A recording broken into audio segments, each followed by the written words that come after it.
Bismillahirrahmanirrahim. Assalamualaikum warahmatullahi wabarakatuh. Alhamdulillah wassalatu wassalamu ala Rasulillah wa ala alihi wa ashabihi wa mawalah, amma ba'du. Teman-teman sekalian, perkenalkan, nama saya Muslim Nabil Al-Munawar dari program studi Manajemen Pendidikan Islam Fakultas Agama Islam Universitas Darun Najah. Di sini kami akan menyampaikan presentasi kami tentang kondisi dan tradisi pendidikan masyarakat Arab pra-Islam, yaitu sebelum datangnya agama Islam. Dalam presentasi ini, beberapa hal yang akan kita bahas antara lain ialah kaum Quraisy, yaitu masyarakat Arab pra-Islam. Kita pusatkan pada kaum Quraisy, kaum yang paling terkenal di antara kaum-kaum yang lain. Kemudian dari kaum Quraisy kita akan mempelajari tentang kondisi sosial, kondisi politik, kondisi budaya, kondisi keagamaan, sistem pendidikan, serta transformasi sosial atau perubahan sosial setelah datangnya agama Islam. Adapun rumusan masalah dari presentasi ini, yang pertama ialah bagaimana potret peradaban masyarakat Jazirah Arab pra-Islam, khususnya Quraisy, dari aspek sosial, politik, budaya, dan keagamaan. Kemudian yang kedua, apa saja tradisi pendidikan yang dapat diidentifikasi pada masyarakat Quraisy pra-Islam. Sehingga terbentuklah tujuan penulisan. Yang pertama, mendeskripsikan dan menganalisis kondisi masyarakat Jazirah Arab pra-Islam. Kemudian yang kedua, mengidentifikasi tradisi pendidikan pra-Islam serta membandingkannya dengan model pendidikan yang ada di zaman Nabi Muhammad SAW atau pasca Islam. Tips sebagai pendahuluan untuk memahami sejarah peradaban Islam itu sebenarnya tidak dimulai setelah datangnya Nabi Muhammad SAW sebagai Nabi dan Rasul. Namun perlu kita ketahui, peradaban Islam itu dimulai sejak Nabi Adam alaihissalam, dengan para nabi diutus untuk memperbaiki akhlak umat. Namun beriring berkembangnya zaman, banyak yang mendustakan risalah tersebut. Hal ini menciptakan kondisi kompleks di berbagai masa. Kembali lagi ke Jazirah Arab pra-Islam. Masyarakat Arab pra-Islam, mereka sering disebut dengan era jahiliyah, yang mana mereka memiliki latar belakang penting bagi kedatangan agama Islam. Meskipun mereka memiliki sistem sosial dan ekonomi, perlu kita ketahui peradaban ini memiliki banyak sekali penyimpangan-penyimpangan dan kesesatan-kesesatan yang signifikan. Untuk lebih jelasnya, marilah kita perhatikan slide satu ini. Jahiliyah merupakan label yang diberikan kepada masyarakat pra-Islam, yang mana kehidupan mereka itu diwarnai dengan ketidakadilan. Tanpa adanya sistem politik yang jelas, tanpa adanya sistem politik yang terpusatkan pada suatu pemerintahan, juga pada kehidupan sosial, kehidupan mereka itu terfragmentasi atau terpecah belah dengan adanya stratifikasi sosial atau pengelompokan masyarakat berdasarkan harta, kedudukan, serta kekuasaan yang dimiliki. Kemudian kekosongan institusional, mereka tidak memiliki sistem politik yang terpusatkan pada satu pemerintahan. Kemudian sistem keadilan yang ada pada masa itu, mereka mengutamakan dengan sistem keadilan kisos atau balas dendam suku. Kemudian pada sistem ekonomi, mereka melakukan praktik riba. Dalam keagamaan, mereka melakukan keyakinan politeisme yang terfragmentasi, kepercayaan terhadap banyak Tuhan yang itu terpecah belah. Serta dalam kehidupan sosial, mereka melakukan infanticide atau membunuh bayi yang baru dilahirkan dengan beberapa penyebab. Kondisi inilah yang menciptakan siklus ketidakstabilan yang dapat menghambat kemajuan masyarakat Arab pra-Islam. Kemudian untuk kondisi sosial dan budaya masyarakat Arab pra-Islam, kehidupan mereka didasarkan pada sistem kekerabatan patrilineal atau kekerabatan yang dikaitkan kuat dengan jalur laki-laki, baik itu ayah, kakek, lanjut hingga selanjutnya, yang mana kehidupan mereka sangat kental dengan kata asbiyah atau kesukuan. Ikatan inilah yang dapat memicu permusuhan dan menghambat persatuan antar suku. Kehidupan masyarakat Arab pra-Islam itu sangat dominan dengan sifat-sifat negatif yang sangat jauh sekali dengan keadaan mereka pasca Islam. Sifat-sifat negatif tersebut di antara lain ialah yang pertama kekejaman, Kemudian yang kedua, sifat pembalas dendam. Yang ketiga, sifat gemar berperang. Kemudian sifat angkuh dan sombong. Kemudian yang terakhir, sifat pemabuk dan penjudi. Dalam kehidupan sehari-hari, mereka menetapkan sistem kelas yang sangat ekstrim, yang mana masyarakat pada masa itu terstratifikasi atau tergolong menjadi dua kelompok. Yang pertama ialah kelompok tuan, kemudian yang kedua kelompok budak, yang mana kelompok pertama atau kelompok tuan yang berkuasa secara diktator terhadap kelompok kedua atau kelompok budak.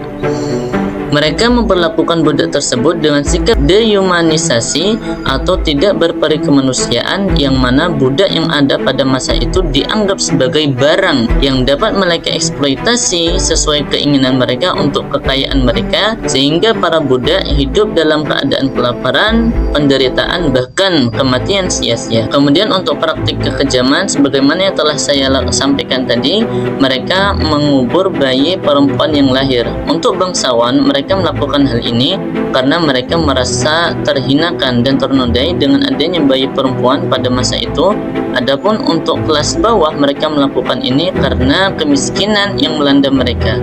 Mereka merasa tidak mampu jikalau yang lahir perempuan tidak mampu untuk menghidupinya. Fenomena-fenomena ini yang menunjukkan struktur sosial yang diktatorial yang erat kaitannya dengan praktik budaya kejam tanpa kerangka moral atau hukum yang melindungi individu. Di balik berbagai keburukan masyarakat Arab pra-Islam, mereka memiliki juga beberapa sifat positif. Antara lain ialah yang pertama, kedermawanan, meskipun untuk pujian dan mendapatkan kedudukan di antara masyarakat. Kemudian keberanian dan kepahlawanan, kemudian kesabaran dan ketangguhan, kemudian kesetiaan dan kejujuran. Sifat-sifat positif ini mereka dapatkan karena kehidupan yang mereka alami, yaitu kehidupan yang keras. Mau tidak mau mereka harus berani, mau tidak mau harus memiliki sifat kepahlawanan, harus sabar, harus tangguh, serta karena adanya sistem yang tribalisme, mereka harus memiliki kesetiaan dan kejujuran terhadap kelompok. Secara budaya, bangsa Arab memiliki cita rasa seni yang sangat tinggi, khususnya dalam syair dan pidato. Pada masa itu, para penyair dan para orator itu sangat dihormati.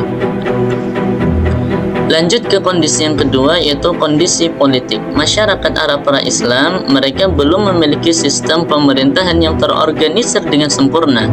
Tidak ada peradilan yang menjamin kepastian hukum, juga tidak ada polisi untuk menjaga keamanan, juga tidak ada institusi yang mewajibkan masyarakat untuk membayar pajak karena absennya atau tidak adanya badan eksekutif pemerintahan pada masa itu.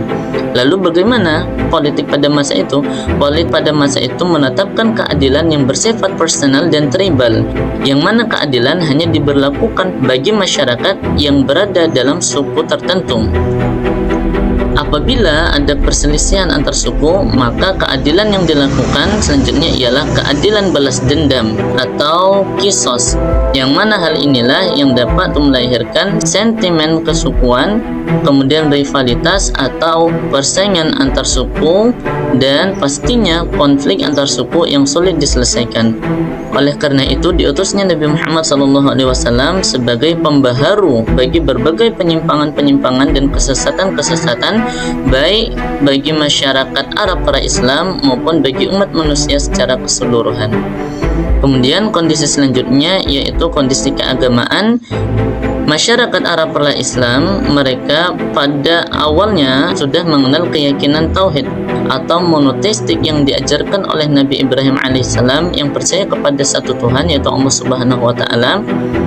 Namun seiring berkembangnya zaman, mereka menyimpang jauh dari keyakinan monoteistik dan menganut agama wasani atau penyembahan terhadap berhala. Berhala-berhala tersebut bersifat individual, tidak universal. Artinya apa? Artinya setiap suku memiliki berhala sendiri dan mereka membanggakan berhala yang mereka miliki.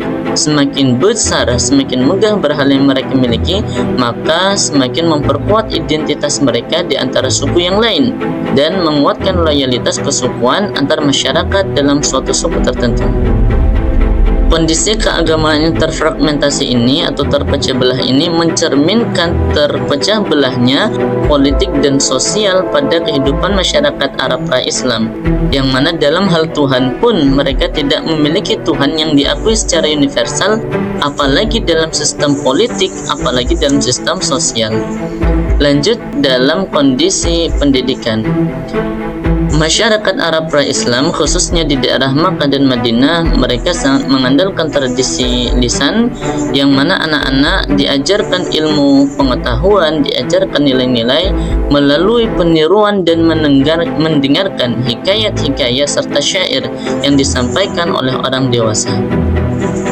Tradisi ini sangat dominan dijalankan dalam kehidupan kebermasyarakatan dalam bidang pendidikan pada masyarakat Arab pra-Islam, karena pada masa itu kurangnya sistem pendidikan formal, tidak ada kurikulum yang terstruktur atau lembaga pendidikan yang diberlakukan secara luas.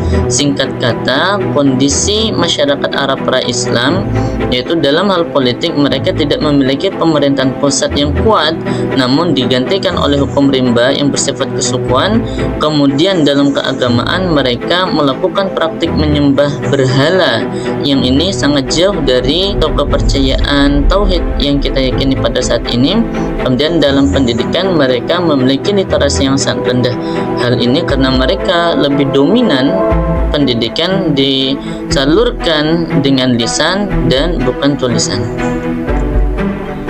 Oleh karena itu, datangnya agama Islam menjadi solusi yang komprehensif untuk setiap masalah bagi masyarakat Arab secara Islam.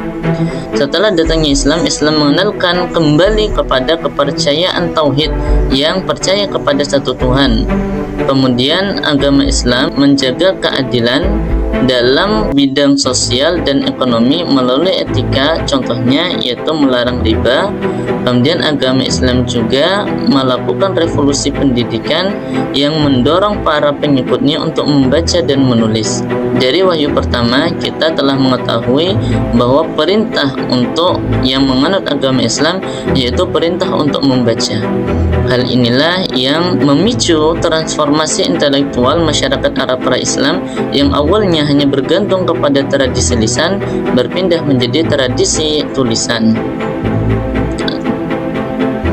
Kemudian yang terakhir yaitu kesimpulan dari presentasi kami ialah masyarakat jahiliyah mereka bukan diartikan sebagai masyarakat yang kosong, namun masyarakat yang memiliki sistem ekonomi, memiliki sistem sosial, namun masih sangat bobrok atau sangat rapuh. Sehingga penting untuk kita memahami era pra-Islam untuk mengapresiasi dampak transformatif setelah datangnya agama Islam. Islam tidak hanya mengubah keyakinan mereka yang awalnya politisme kepada monoteistik atau tauhid, tetapi juga memperkenalkan sistem pendidikan, mengenalkan sistem politik, kemudian sosial, dan seluruh aspek kehidupan, yang mana hal ini yang dapat memajukan kehidupan kebermasyarakatan dalam suatu negara. Analisis ini menggarisbawahi bahwa pentingnya risalah Islam sebagai jembatan menuju peradaban yang lebih adil dan teratur, di mana dalam Islam sendiri nilai-nilai universal menggantikan fragmentasi tribal yang telah diterapkan oleh masyarakat Arab pra-Islam. Demikianlah presentasi yang dapat kami sampaikan. Kami menyadari banyaknya kekurangan dalam penyampaian presentasi kami kali ini. Kurang lebihnya mohon maaf. Kami ucapkan jazakallahu khairan katsiran. Akhirul kalam. Assalamualaikum warahmatullahi wabarakatuh.